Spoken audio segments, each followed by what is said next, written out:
everyone, Amanda here. I'm just going to do some backgrounds using my Gelli plate. I've got some acrylic paints, I've got my Tim Holtz Distress inks, I've got my Stampin' Up inks, I've got a huge collection, and I've got some distress sprays that I've recently bought. So I'm just going to have a bit of a mess about and a bit of a play and see if I can come up with some useful backgrounds for creating. I've got some Rolodex cards to make for next Friday, and I've got some ATCs to create for a swap that I'm doing. So I'm just going to have a play and see what we come up with. I may well do some fast forwarding and some voiceovers as we go. So let's see what we can make. Okay, so I'm starting with this really bright colour. I just think it's really pretty. Okay, apparently less is more, but I'm not very good at that concept. So we'll see how we go. Okay, just adding some little bits here and there. I've kind of got an idea of what I want to do. I've watched quite a few demonstrations from far more experienced creators with the Gelli plate than me, and got some ideas, and I'm just going to have a go for myself and see what I can come up with. Okay, let's go. So I'm adding on some acrylic paint like I watched a lady on Instagram do. I've no idea what I'm doing, absolutely none. I'm just splodging it on, rolling it with the roller, and I'm just going to see what happens. I'm rolling off the excess onto some card, maybe that'll make a pattern. Who knows, we'll see. So I've got loads of stencils, so I'm adding the stencils on, and then this tissue paper is from B&M Bargains. It's absolutely thinner than school toilet roll, but it's going to lift some of the paint from the back of the stencil. Alright, and then the main print comes when you lift the stencil off and then add your card to it, which I forgot to do there. And then, so I'm taking the stencil off now and doing it. And we'll see what we end up with. So I am literally winging it, no idea what I'm doing. I think that I'm a bit of an artist on the sly, but really I'm just a messy crafter. I love just making a huge mess and playing with my paints. So I'm getting the rest of the ink off with the tissue paper just so it don't get wasted, and then just cleaning it off with a baby wipe so I can start and maybe use some different colours. Alright, cleaning off my roller so that it don't get all sticky. I seem to go for similar colours for some reason when it comes to using acrylic paint, probably because I know that the purple and the pinks will go together. You know, if you're not very experienced with colourways, just pick ones that you like. Mix them together, you can't really go wrong. And the thing with Gelli plate printing is it's all about just messy, and half of the time when you get good prints from them, it's a happy accident unless you're really experienced. Alright, so I'm using a stencil again, and then I think I'm going to use the tissue paper again to try and lift some of the paint off so that I get a nice print on my paper that I'm going to use. That looks lush, that. So on this one I'm using I'm going to go back and use the other side of the paper. I've got quite a big gel plate. I really should have bought a smaller size, and it's quite daunting to fill full 8 by 10. So I'm doing it in sections. You can always cut them up, it doesn't matter. And if I buy another one, I'll buy a smaller one. So what I'm going to do next, I'm going to lift the rest of that ink because we don't want to waste it. You know, we're not made of money, so I'm trying to lift some more colour with the tissue paper again, and it is really cheap thin tissue paper, but it's perfect for Gelli plate prints. And here I'm using old book pages, an old dictionary page to lift some of the ink off, and that will be really cool for collaging and things like that. So I'm basically just lifting off the excess paint from the Gelli plate, cleaning it off again, thinking I'm knowing what I'm doing when really I don't. But anybody can be an artist. It's all about having fun. And I'm getting some great patterns on that tissue paper. So I'll be using that. Cleaning off my roller because I've made the mistake of leaving it on the paper and I've got bits of card stuck to it. So, so don't do that. Don't leave it laying flat on the card. So yeah, this is how an idiot does jelly plate printing.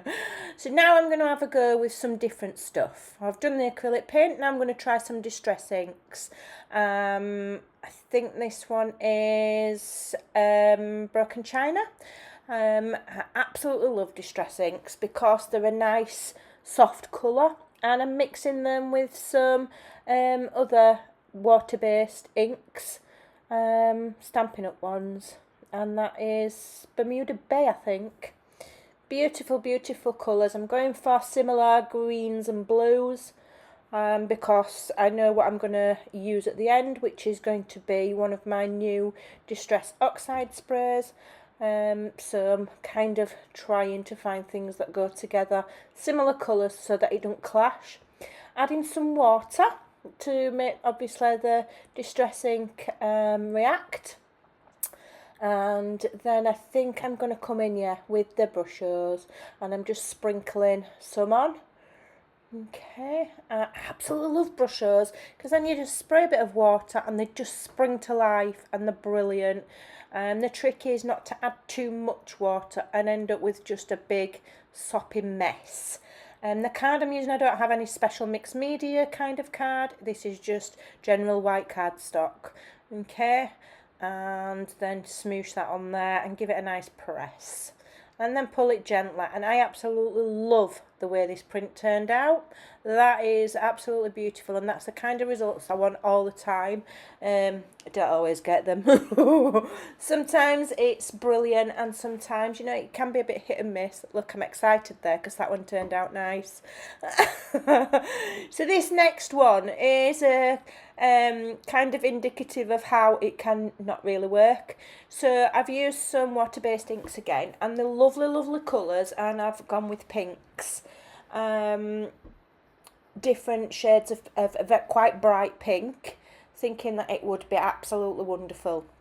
Okay, and then I've added, I do get some more of the brushes on there. I've added a green. I don't know why I've added that. I think I thought it would nicely clash with the bright pinks. But obviously these water-based inks are for stamping. They're not the same kind of thing as the Distress Tim Holtz ones. Not exactly. And so when I added the water, they reacted a little bit not quite how I wanted. And then I'm going in with the brushes, trying to be clever. And I think I've added too much colour, to be honest, and far too much water. Far too much water on this one, which you will see the results in a minute. So less is more, definitely, when it comes to the spraying of the water if you're using that. Because you'll see what happens. I end up with a bit of a muddy puddle on this one. Okay, no, I'm not right happy with it. It didn't quite turn out how I expected, and I was a bit like, what? But, you know, it will come in useful. There's always a project where you need something and it will come in. Put some gesso on it, some stamping on it, and you just never know.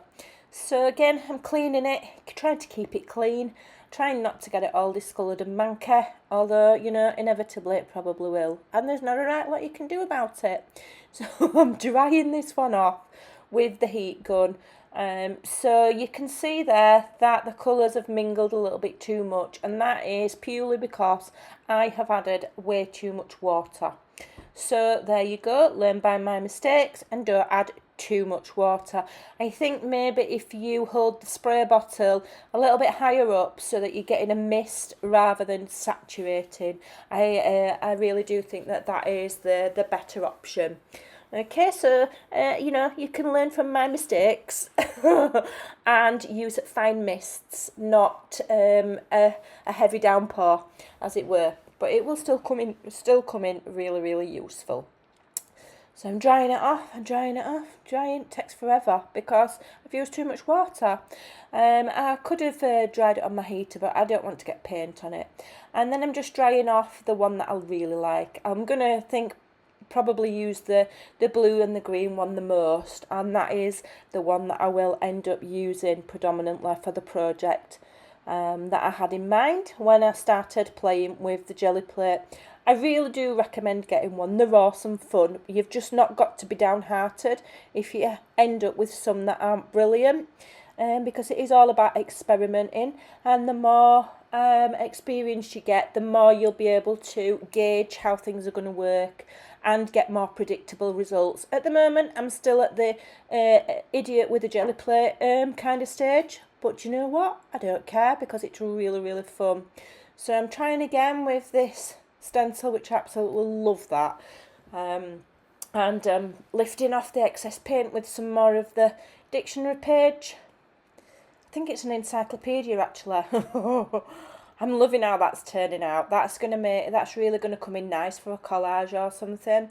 And then my idea was to try and brighten up this muddy mess that I've made with some more paint. Keep trying with it. I don't give up. I don't give up easily on anything, so I do keep trying, and that did absolutely nothing. Yeah, it didn't do anything, not the slightest bit. But am I put off? No, you just carry on going, because it is about experimenting and playing. So I'm still trying to save this sheet of muddy mess.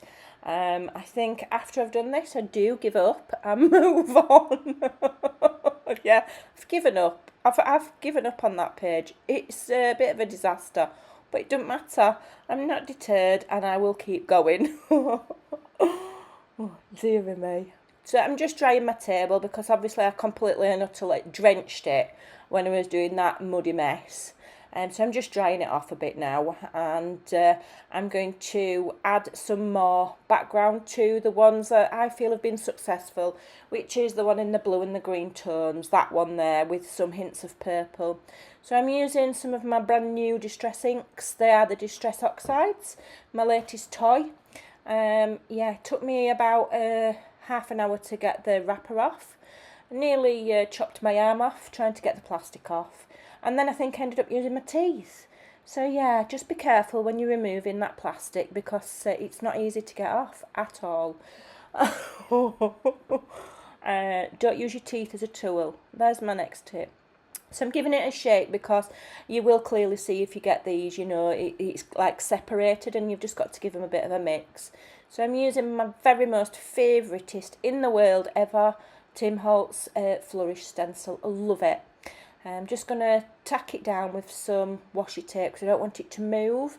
And then I'm going to add this Distress Oxide spray. I think it's the lilac one. I can't remember its full name. I'm rubbish at remembering colours. So I started spraying it and then realised that these go everywhere. So if you're going to use these sprays, make sure you protect your area. I need to make a spray box really, because it really did go absolutely everywhere.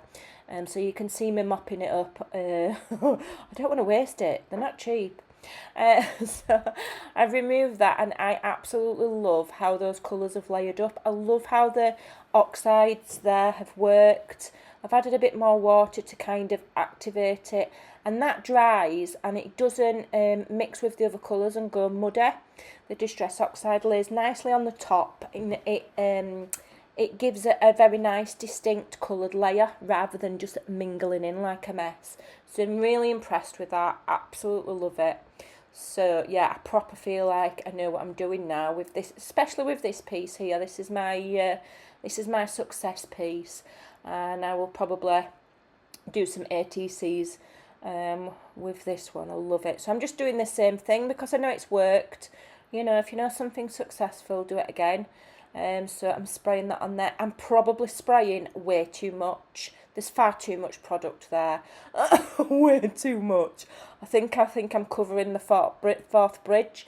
Yeah, so my stencil's absolutely covered in product. So what I do later on, and it may well show you, is I will use that later on back onto my I've got a spare piece of card where I'm mopping up excess ink and stuff, and I will use that to clean my stencil with.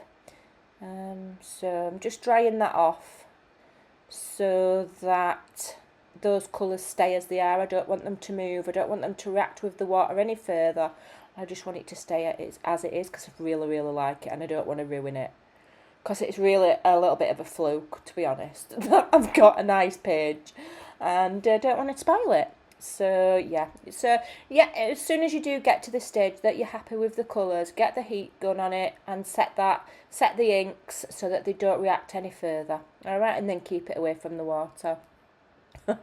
So that is my background card that I've been using to spray with. There's loads of product on it, loads on my mat, so I'm not going to waste it. Add some water to it to make it react, and then smoosh it onto that spare bit of card. And then I actually ended up with a really cool print on that in the end, because I get my stencil, there you go, with the extra product on, and smoosh it on there as well to get that extra ink, and it actually turns out pretty cool. And that's just for mopping up the mess. So always have a spare paper to the side for cleaning things off, because you just never know what you're going to get. So just drying that off again, so that it doesn't, I don't want any more water to get on any of my pieces and react with any of the inks. I'm just admiring my, yeah, that one's a bit of a mess. I'm trying again, aren't I, to revive it. I'm going to add some sprays. I'm not giving up on it. But I will, I will spoil the ending. It still turns out rubbish, does this one, even though I keep trying. But it's all about trying the different mediums, seeing how they work together, seeing how they react. Don't ever do that with your scissors, what I'm doing there to open that. You'll go through your wrist and you'll have blood splatter on your projects. Don't do that. Do as I say, not as I do. So yeah, I'm mixing that up again in the vain hope that this colour is going to look nice on here. It actually just still looks really rubbish. But, hey ho. It don't matter. It's a beautiful, beautiful colour. It just looks really rubbish on those other colours. And I've got in a right mess because I've not took the plastic off the bottle properly. So I'm just cleaning that off because I don't want it to clog up the spray, in all seriousness. Yeah, no, see, it's still rubbish. Keep trying, and I just can't rescue that piece. We'll see. I might throw some gesso on it, and I might be able to use it for something. I'm putting water on it to still try make it look nice. But no, I think we just need to resign ourselves to the fact that that one is absolute pants, and it probably will get filed under B, that one. Okay, so we've created several backgrounds. Some have worked, some haven't. I've got nice and inky and messy. I've got spray all over my desk. I need to clean that bottle. But what awesome fun. So this one, I think, will need completely drying. Probably cut it up into panels. This bit here I like, this bit here I like. This bit I'm not too sure. I might need to do some gessoing on that and some stamping, but these two parts I really like. So there's enough there to make an ATC or a tag. I've been using this to kind of like print off. So this can be used in something. That's turned out pretty cool. And same on that side as well. We've got various printing that can be cut up and used for collaging or whatever have you. This one was a bit of an experiment. This is nice. Probably cut this bit up. Maybe use that for my... I'm going to sneeze. No, it's gone. Maybe use that for my Rolodex, I'm not sure. And again, that one there will make a nice tag. I knew that were coming. So my favourite ones are these. So this is just a piece of cardstock. I had it at the end of my desk so that the spray didn't go all over my shelves, and then I mopped up the mess, and then I just printed that back over with, what ink was left, and that's actually turned out really cool. I really like that. So don't ever waste your ink, mop them up, print your stencils, get the ink off them, because sometimes the things that are just not even meant to be anything can turn out the nicest, and I love how that's turned out. Okay, I also really love this one where I used the water-based inks and brushes, and then over the top we've got the distress oxides, because the oxides will layer over without kind of mixing in with the colour, so they stand out, and that I really love that. So either that one, or I'm not sure which is. So I've got some Rolodex cards to make for next week and some ATCs.